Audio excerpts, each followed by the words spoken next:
तीसरा अंक लेके आपके सामने उपस्थित हुआ हूँ। पिछले 2 अंकों में मैंने राम की वंशावली, माता पिता के बारे में, जन्म के बारे में और अहिल्या उद्धार के बारे में बताया था। अब आज मैं आपको धनुष भंग के बारे में बताऊंगा। जब वहाँ पहुँचते, हाँ एक चीज़ बताना मैं पिछली बार भूल गया था, वो जो अहिल्या उद्धार के संबंध में, कि जब विश्वामित्र जी राजा जनक को सब हाल बताते हैं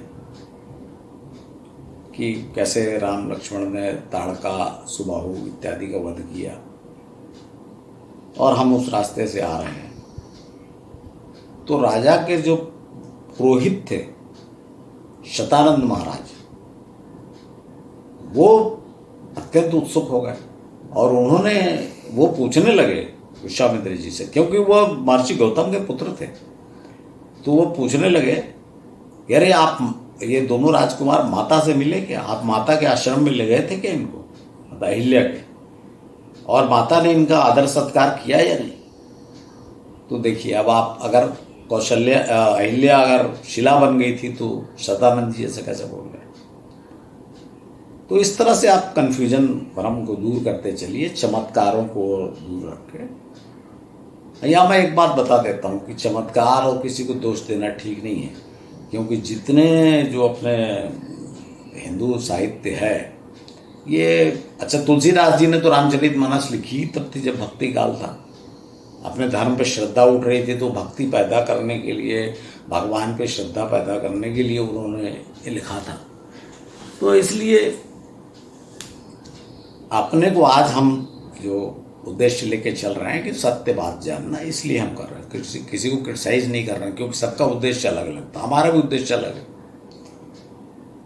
तो शतानंद जी पूछते हैं, तो ये इससे फिर से कंफर्म होता है कि अहिल्या समाज से बहिष्कृत नारी हो गई थी, और जैसा अपन बोलते हैं ना कि वो दुख से पाषाण हो गई, पत्थर बन गई, उस टाइप की बात थी, जिसको तुलसीदास जी ने अपने रामचरितमानस में एज इट इज वर्णन कर दिया शिला के ऊपर।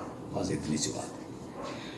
खैर, वहाँ पे जब राजा जनक बता रहे थे कि मेरी पुत्री ऐसा ऐसा, तो यहाँ पे एक बड़ी, आपने देखा होगा, जितने आप टीवी चैनल और फिल्म और राम परवनी देखते हैं, उसमें देखते हैं कि राम है और सीता चली आ रही, लजाते शर्माते किशोरी, वरमाला पहने हुए, जयमाला लिए हुए नवयौवना किशोरी। मैं आपको बताते हैं बात की थी, भाई राजा जनक ने ऐसा कहा क्यों कि मुझे लगता है कि मेरी पुत्री अविवाहित रह जाएगी। ध्यान रखिए, वो जमाना आज, उसको आज से आप तुलना मत करिए नए लोगों के, वकीलों के ज़माने, उस जमाने के संस्कारों को, मर्यादाओं को स्मरण रखिए। आपको पता होगा कि 9 वर्ष से नीचे की जो लड़की थी उसे कन्या कहा जाता था, और 9 वर्ष से ऊपर जो भी स्त्री धर्म है उसके कारण वो पूर्ण स्त्री बन जाती थी, इसलिए उसके पहले उस जमाने में विवाह कर दिया जाता था। इसका अर्थ ये निकला कि सीता लगभग 9 वर्ष की हो गई थी, और 9 वर्ष की लड़की को आपको फिल्मों में और टीवी सीरियल में कैसे दिखाया जाता है? ये बात को फिर से अपन चेक है। अब यहाँ पे आप देखिए कि राम 16 वर्ष के, बताया था आपको कि राम, दशरथ जी ने कहा था कि राम 16 वर्ष के भी नहीं हुए, तो 16 वर्ष के हो गए जब जनकपुर पहुँचे, और सीता 9 वर्ष की थी। कितना डिफरेंस हुआ? 7 साल। ये बात फिर से कंफर्म होती है जब रावण सीता हरण के लिए आता है। वहाँ मैं बताऊँगा कि वो, उसमें सीता जी बताती हैं कि जब मैं, रावण को बताती है कि जब मैं अयोध्या से हम लोग वनवास के लिए निकले तो राम 25 वर्ष के थे और मैं 18 वर्ष के। अब यहाँ देखिए फिर डिफरेंस 7 वर्ष में, तो वो बात सही हो गई। इसके अलावा आगे भी हम इस बात को चेक करेंगे। मैं आपको ये नहीं बोल रहा हूँ कि एक चीज़ से आप मान लीजिए, क्रॉस चेक करते चलिए। तो वो धनुष लाया गया। वाल्मीकि रामायण में वर्णन है कि 8 चके की एक पेटी में, मंजूषा में रख कर वो धनुष आया। राम ने, लक्ष्मण ने देखा, उस पर फूल पर पड़े, सब पड़े थे, पूजा की गई थी। राम लक्ष्मण ने धनुष को प्रणाम किया, और राजा जनक जब बताने लगे कि अब तो कोई उठा ही नहीं सकता इसको, ऐसा ऐसा, तो विश्वामित्र जी ने राम को इशारा किया कि तुम उठाओ।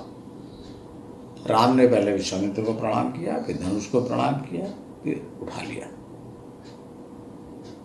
उठा के उन्होंने रखा और जैसे ही धनुष को झुकाया प्रत्यंचा चढ़ाने के लिए, वो धनुष 2 टुकड़े में टूट गया। पुराना शिव धनुष था, कब का बना था क्या था मैं आगे बताऊंगा।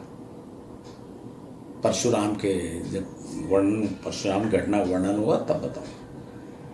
धनुष टूट गया, बस नगाड़े बजने लगे, खुशी की लहर फैल गई। सीता को बुलाया गया, सीता ने वरमाला पहना दी और यज्ञ समाप्त किया गया। पहले यज्ञ समाप्त होने के बाद यहाँ अयोध्या खबर भेज दी गई राजा दशरथ के पास, यहाँ जाइए। और ये सब घटनाएं घटी। फिर राजा दशरथ वहाँ अपने सपरिवार पहुँच गए, शेष दोनों पुत्रों के साथ, भरत और शत्रुघ्न को लेकर। जब वहाँ पहुँचे और दोनों कुलों का परिचय होने लगा, तब फिर जब एक दूसरे को परिचय देते हैं तो राजा दशरथ का परिचय तो इन्होंने दिया, वशिष्ठ जी ने। तो राजा जनक के बारे में जो मैं आपको बताया, आप लोग कन्फ्यूजन होगा कौन, मैं आपको बता रहा हूँ क्या हुआ। राजा जनक जो मिथिला के राजा थे, इनके बारे में आप ये जानिए कि ये भी सूर्यवंश के ही थे और इस वंश के संस्थापक थे राजा निमि।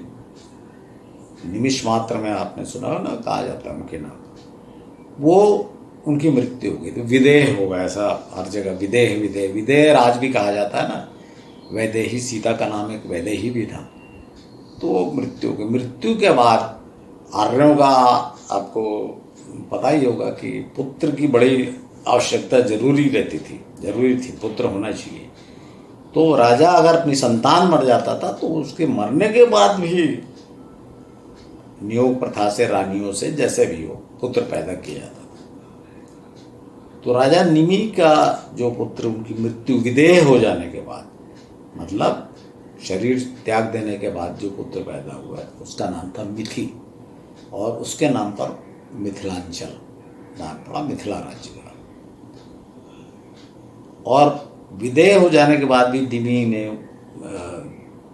मिथि मतलब निमि के पुत्र कहलाए, इसलिए उनको जनक कहा गया। इसलिए वंश के राजाओं को सबको जनक कहा जाता।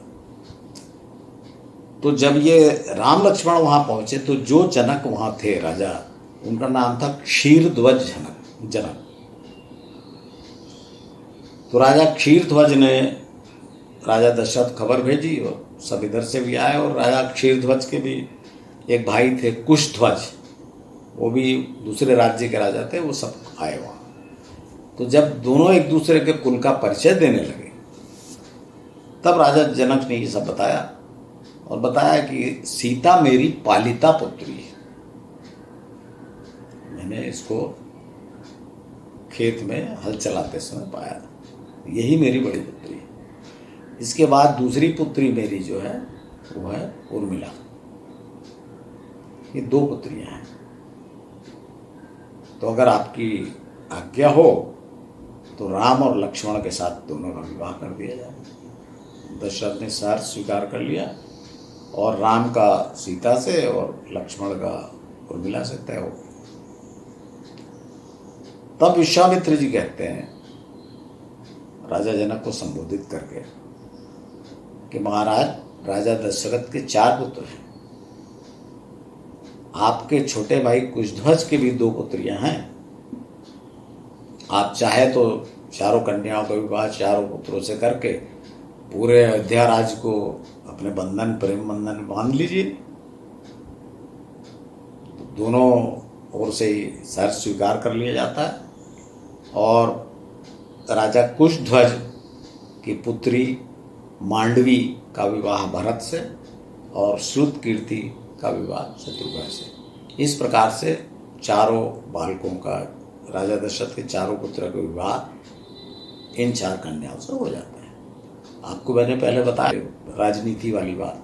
यहाँ पर देखिए, ये जो गठबंधन गुटबंदी का कारण, एक कारण ये भी हुआ क्योंकि राम और लक्ष्मण का विवाह राजा क्षीरध्वज की पुत्रियों से हुआ और भरत और शत्रुघ्न के विवाह राजा कुशध्वज की पुत्रियों से। नेचुरल है, धीरे धीरे ज़्यादा चारों भाई एक दूसरे से प्यार में कोई कमी नहीं थी, लेकिन जो मेल मिलाप, आपस में बातचीत, या मान लीजिए ससुराल आना जाना एक साथ, ये तो सब अलग ही अलग होता होगा ना कि भाई दो दो के विवाह। तो इस प्रकार से उनकी आपस में दो दो का प्रेम बढ़ता चला गया। यहाँ तक बता के मैं आज अपनी बात समाप्त करता हूँ। इसके बाद अगले एपिसोड में मैं इसके आगे, जब ये बारात लौट रही थी तब परशुराम जी मिले। बारात के समय यहाँ नहीं मिले, जैसा रामचरितमानस में लिखा है वैसा नहीं, बारात लौट रही तब। और फिर परशुराम का क्या हुआ, परशुराम कौन थे, वो बताऊंगा। धन्यवाद।